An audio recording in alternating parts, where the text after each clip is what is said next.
데살로니가 교회는 바울과 함께 핍박을 견디며 환난을 참았던 데살로니가 성도들에 의해서 세워진 교회입니다.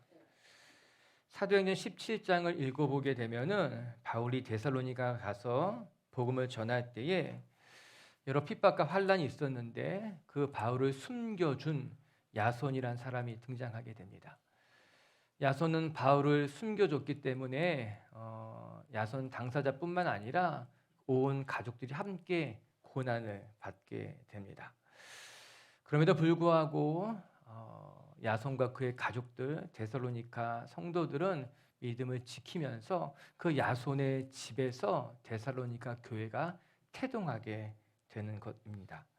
그 이후에도 여러 가지 사건들이 있었지만 데살로니가 교회는 점점 더 자리를 잡아갔고 건강한 교회로 세워져 갔어요.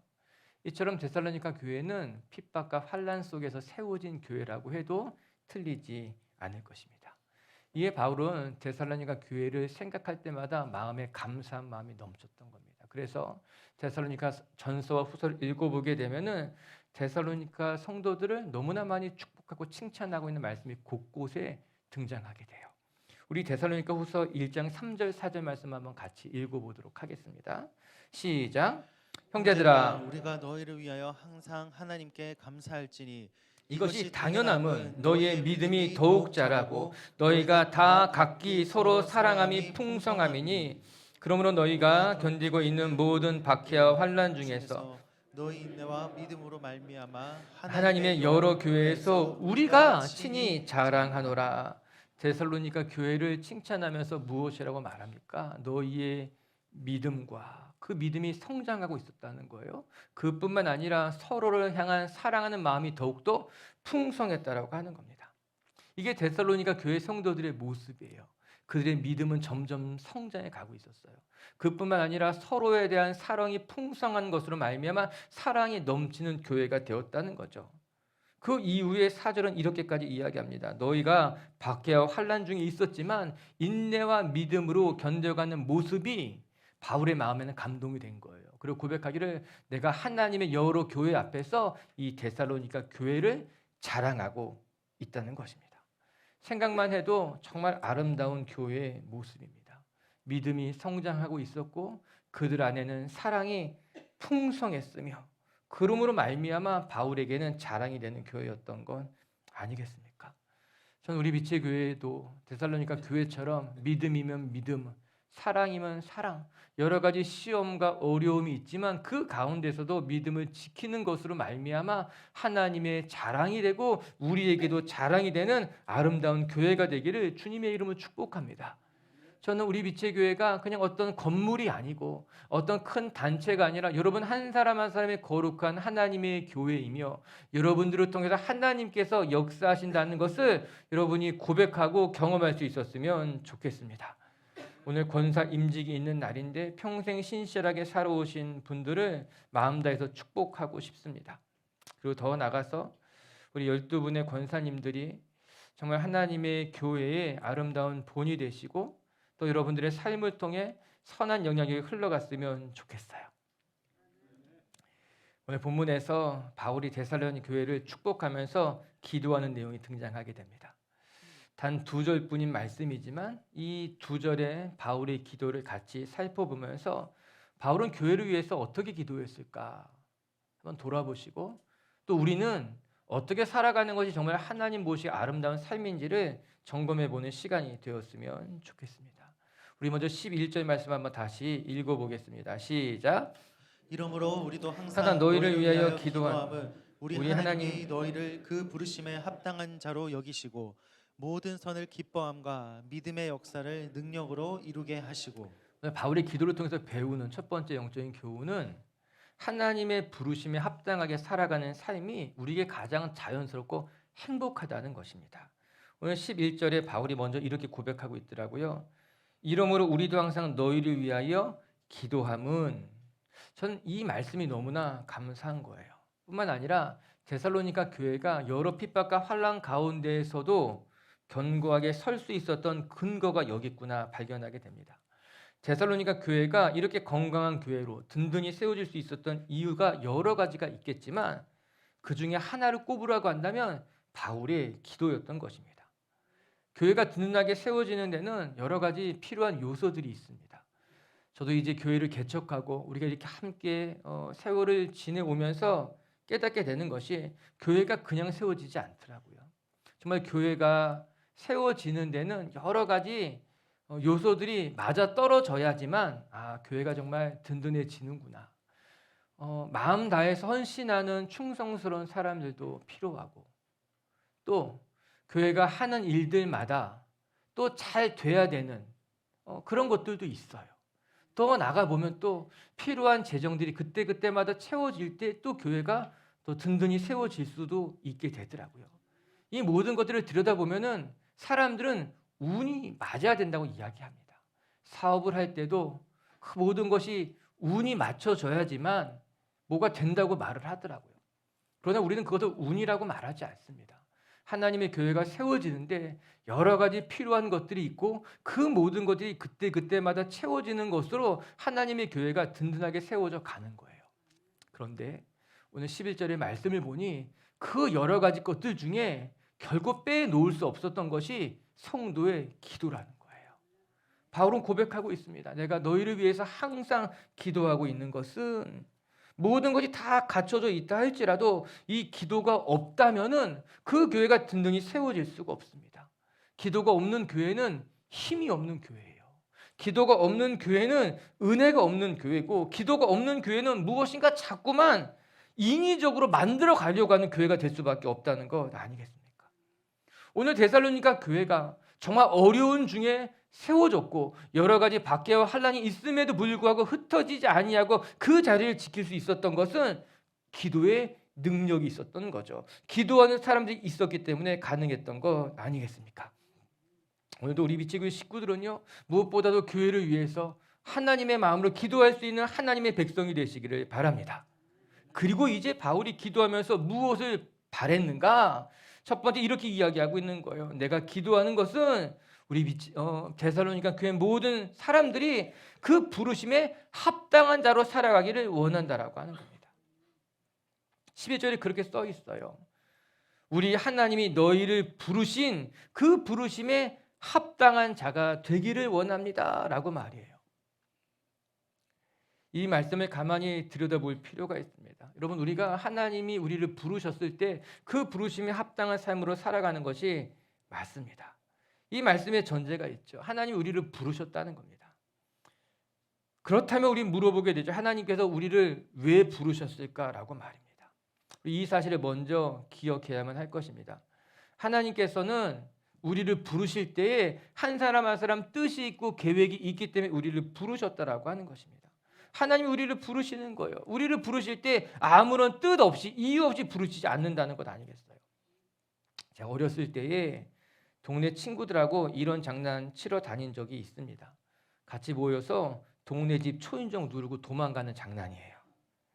아마 젊은 사람들은 우리 다 해봤을 거예요. 그런데 그 동네에는 초인종 있는 집이 많지 않았습니다.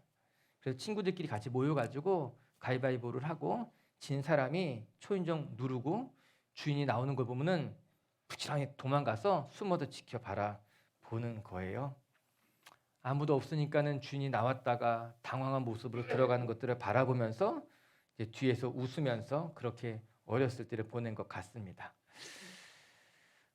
지금 생각해 보면은 부끄러운 짓이죠. 근데 그때는 그렇게 재밌게 놀았던 것만 같아요. 초인종을 불렀지만 이유 없이 누르고 이유 없이 부른 거예요. 골탕 먹이려고. 그런데 우리 하나님은 우리 인생의 초인종 가지고 장난하시는 분이 아니십니다. 우리를 부르실 때 아무런 이유 없이 부르시는 분이 아니라고 하는 거예요. 또 우리를 부르고 난 다음에 아무 이유 없이 불렀다고 말씀하지 않습니다. 하나님 오늘 저와 여러분을 이곳에 부르셨을 때는 우리의 삶을 계획하시고 이 땅에 우리를 보내셨을 때는 하나님에게는 뜻이 있었다는 겁니다. 분명한 목적이 있고 이유가 있었다라고 하는 거예요. 그리고 그 계획에 따라서 우리를 부르시고 우리의 사명을 주시는 분이 우리 하나님이라고 하는 겁니다. 하나님이 저를 목사로 부르신 데는 부르시는 이유가 있는 거예요. 하나님이 여러분을 지금 이 자리에 앉혀놓으신 것은 거기에 또 이유가 있고 부르심의 목적이 있다라고 하는 거예요. 이렇듯 우리 하나님은요, 우리 한 사람 한 사람에게 놀라운 뜻과 계획을 가지고 계십니다. 우리의 삶이 시간으로 길게 늘어져 있지만 우리의 삶의 모든 시간에 하나님의 계획이 있을 뿐만 아니라 각 시간대마다 하나님의 뜻이 있으신 거예요. 우리가 어렸을 때는 그때 하나님의 뜻이 있고, 우리가 장성했을 때는 그때 또 하나님의 뜻이 있고, 더 시간이 지났을 때는 그때 하나님의 뜻이 있다라고 하는 거예요. 우리의 삶이라고 하는 것은요, 매 시간마다 그때에 하나님께서 갖고 계신 그 부르심의 목적을 이루는 것이 우리의 삶의 목적, 이유예요. 그렇게 살아가는 건 우리의 삶이라고 하는 것 아니겠습니까?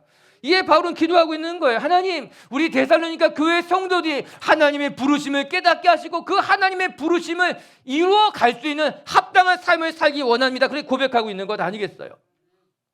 합당하다는 것이 무슨 말이겠습니까? 꼭 맞는다라고 하는 거예요. 마치 붕어빵 찍어낼 때 틀과 그 내용물이 꼭 맞게 떨어지는 것과 같이 합당하다고 하는 것은 하나님께서 우리를 지으신 그 하나님의 뜻에 정확히 꼭 맞게 살아가는 인생이 부르심이 합당하게 살아가는 인생인 것 아니겠습니까? 여러분, 우리의 삶이 언제 불편하고 좀 어색하고 난 행복하지 않아, 난 불행한 것만 같아, 이런 거를 느끼게 될까? 가만히 생각해 보니까요, 내가 있어야 할 자리가 아닌데 그곳에 있으면 그 자리가 참 불편한 거예요. 어색하고 마치 꽂아 놓은 보릿자루처럼 그렇게 느껴지게 되는 거죠. 반대로 내가 있어야 할 자리에 있으면 그곳은 한없이 편안해집니다. 좋은 거예요. 자연스럽다고 이야기하고 있는 것 아니겠습니까?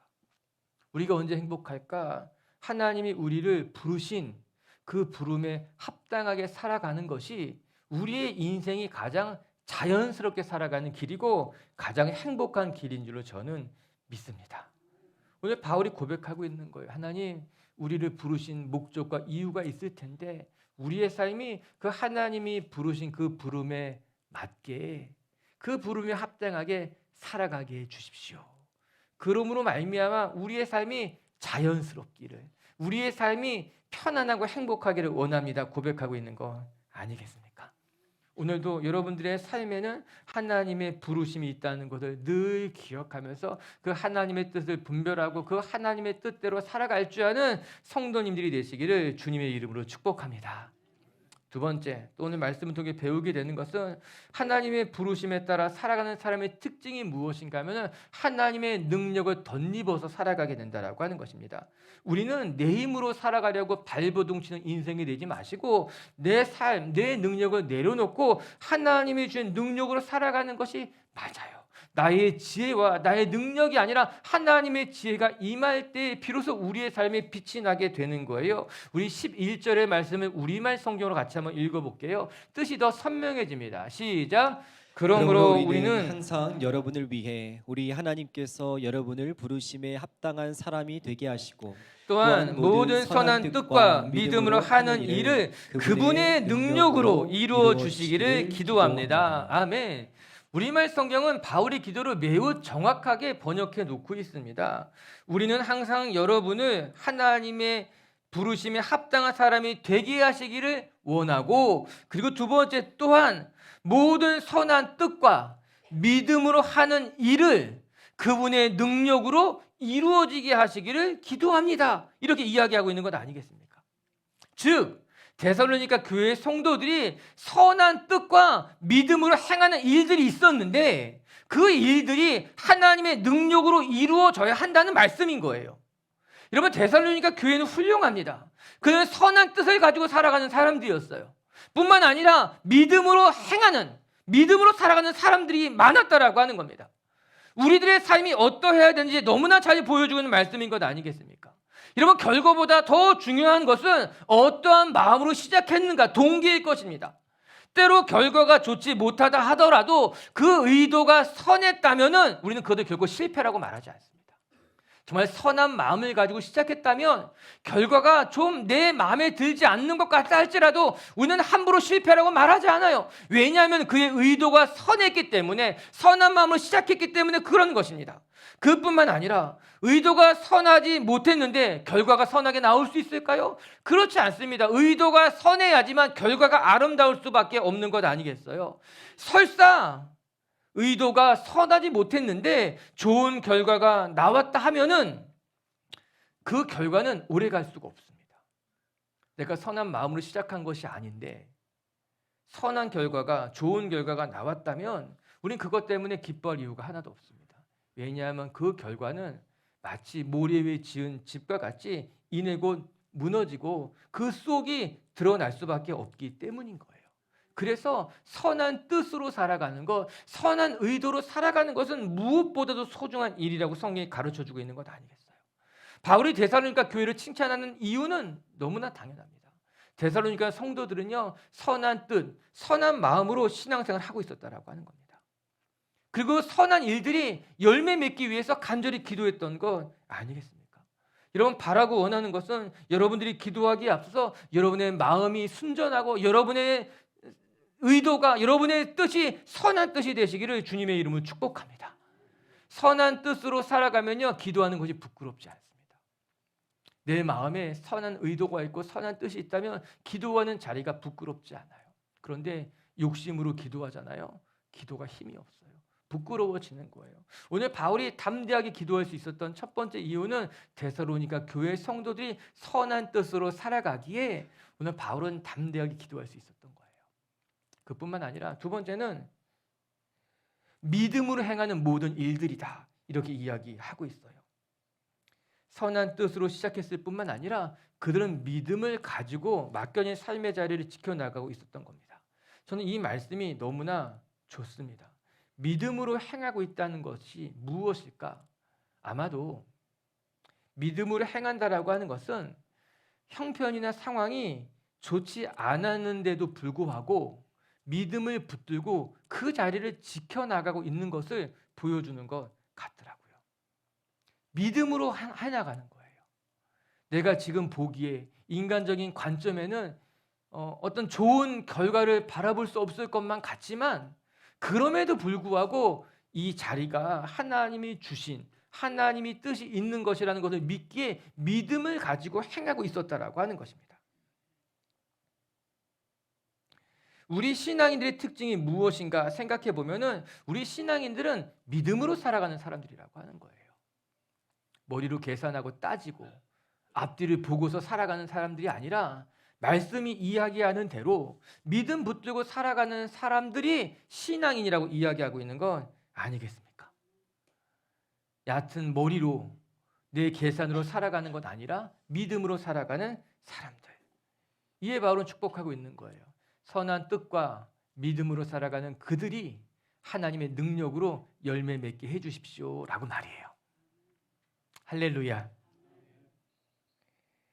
여러분, 우리가 살아가는 데 있어서요, 하나님의 능력은 어떻게 보면은 우리의 삶을 온전하게 만드는 정말 없어서는 안 되는 하나님의 축복인 것만 같아요. 선한 뜻이 있다고 해서 그냥 되지 않습니다. 내게 실력이 있다고 해서 또 되는 것도 아닙니다. 안타깝지만 또 어떤 때는 정말 내가 믿음 붙들고 열심히 했는데도 불구하고 어려운 일을 만날 수도 있습니다. 이에 바울이 어떻게 기도하고 있는가? 하나님, 선한 뜻과 믿음대로 살아가는 그들에게 하나님의 능력이 임하여서 열매 맺게 해주십시오. 기도하고 있는 것 아니겠습니까? 우리가 잊지 말아야 할 것은 선한 꿈을 꾸고 믿음으로 도전했을 때에 그것을 성취하시는 분은 하나님이라고 하는 사실입니다.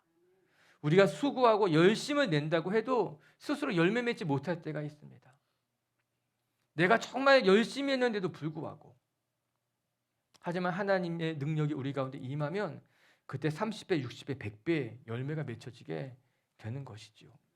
여러분, 착각하면 안 됩니다. 내가 이만큼 수고하면 이만큼의 열매가 맺혀지겠지. 내가 이렇게 선한 마음으로 시작했다면 반드시 좋은 일이 일어나게 될 거야. 이런 표현이 맞을지 모르지만 너무 세상은 낭만적으로 바라보는 일일 수 있습니다. 그러면 세상 그렇게 만만하지 않습니다. 또한 내 뜻대로 되지 않습니다. 그리고 우리를 넘어뜨리려고 하는 사단의 공격은 강하면서도 집요합니다. 그래서 우리가 우리 뜻대로 열매 맺기가 어렵다라고 하는 거예요. 이에 예레미야 선지자가 선지자를 통해서 하나님께서 이렇게 말씀하시는 것이 있어요. 우리 예레미야 말씀 한번 같이 읽어볼게요. 33장 2절 3절 말씀인데요. 같이 봅시다. 시작.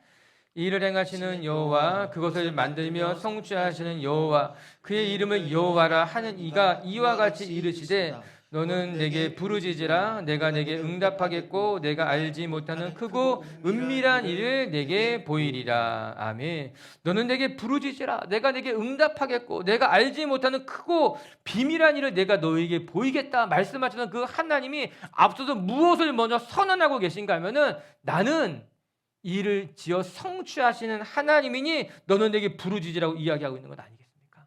이 말이 맞는 거예요, 여러분. 우리의 삶을 이루시고 우리의 삶의 하나님의 뜻을 성취하시는 것은 내 힘이 아니라 하나님의 능력이라고 하는 겁니다.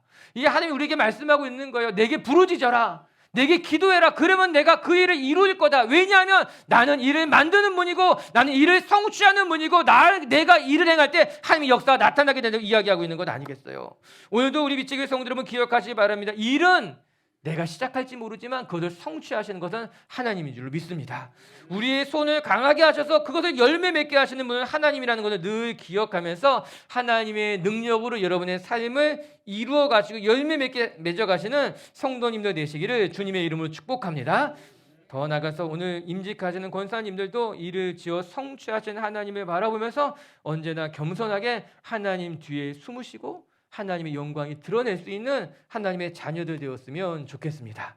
한 가지만 더 같이 나눠보면요, 우리 12절 말씀이에요. 같이 한번 읽어보겠습니다. 시작. 우리 하나님과 주 예수 그리스도의 은혜대로 너희 가운데서 영광을 받으시고 너희도 그 안에서 영광을 받게 함이라. 아멘. 세 번째 말씀을 통해 배우게 되는 것은 하나님은 우리를 통해서 영광 받으시기를 원하시고 우리의 삶을 하나님의 영광으로 채우시기를 또 원한다라고 하는 거예요. 저 12절의 말씀이 너무 좋습니다. 헌신하며 살아가는 삶이 어떠해야 하는지를 보여주고 있는 말씀이에요. 하나님이 우리를 통해서 영광을 받으시고 뿐만 아니라 우리 안에 하나님의 영광이 드러나게 된다라고 하는 것입니다. 오늘 설교 제목을 영광을 받게 하려 함이라. 이 마지막 절 말씀을 그대로 그냥 가지고 왔어요. 하나님이 오늘 우리에게 원하시는 것이 무엇인가? 우리의 삶에 하나님의 영광을 채우시기를 원한다라고 하는 거예요. 칼빈은 이를 가리켜서 이중 기적이라 이렇게 말하더라고요. 즉, 내 삶을 통해서 하나님의 영광이 드러나는 것이 첫 번째 기적이라고 하는 거예요. 부족한 우리의 삶을 통해 보이지 않는 하나님의 영광이 드러나는 그 일은 너무나 놀라운 축복이고 기적이라고 하는 겁니다. 그리고 나서 두 번째는 우리의 삶이 하나님의 영광이 되는 것. 즉 우리의 삶에 하나님의 영광이 드러나게 되는 것. 그것이 또 하나의 기적이 된다라고 하는 거예요. 전자는 내 삶을 통해 하나님의 영광이 드러나게 되는 것이라면 후자는 하나님의 영광이 우리 가운데 임하는 것으로 말미암아 우리의 삶의 영광스러운 존재가 되는 것, 그거 역시 놀라운 기적이 된다고 말씀하고 있는 것 아니겠습니까? 오늘 우리가 바라고 소망하는 것은 우리의 삶이 온전히 하나님의 영광이 되는 거예요. 간혹 때때로 우리의 자녀가 잘 돼서 부모 마음이 흐뭇하고 또는 자랑스러울 때가 있잖아요. 그래서 자녀를 자랑하고 싶은 때들이 있잖아요. 우리 자녀를 가져본 분은 다 공감하는 말일 거예요. 내 자녀가 뭔가 잘 돼서 그것 때문에 왠지 내 어깨가 으쓱해지고 뭔가 내가 좋아지는 거예요. 사실 자녀는 존재만으로 영광이 됩니다. 우리 모두의 고백이에요. 자녀가 무엇을 하지 않아도 그냥 자녀는 그 자녀 존재만으로 나에게는 자랑이고 기쁨이고 영광이에요. 의심할 여지가 없어요. 근데 어느 날 우리 아이가 바깥에서 칭찬받고 나면은 왠지 그것을 자랑하고 싶은 거죠. 그런 마음이 우리 가운데 있는 것 아니겠어요? 오늘 하나님이 고백하고 있는 겁니다. 내가 너희를 통해 영광 받기를 원한다.